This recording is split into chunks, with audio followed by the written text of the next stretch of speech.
KHASI Jingdwai Church Leaders Forum hakasngi baar kalap Pynlong Jingdwai Kyrpang nak Bynta ke Ilekshon Iingdorbar Thawain ha English Service Chapel kebetulan ha Kendailan. Archbishop Victor Lingdo ila peniat yak ni ke Jingdwai kat bau Vice President jong ke KHASI LF Bishop Pioli Lingdo ula ai jingkren. Hapa penpau hakila patai kubor. Bishop Lingdo ula penpau ke jingsno benyau halor ke jing pendon kam dak pisah ke ni ke election.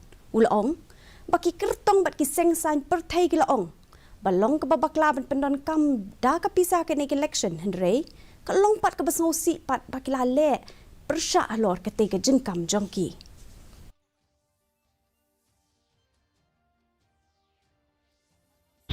We all know and we all say, everybody says that the use of money power is wrong. We say that on the one hand, and especially the candidates, the political parties, they say that on the one hand, and on the other hand, they do exactly the opposite. So this is what is wrong, this is what is sinful,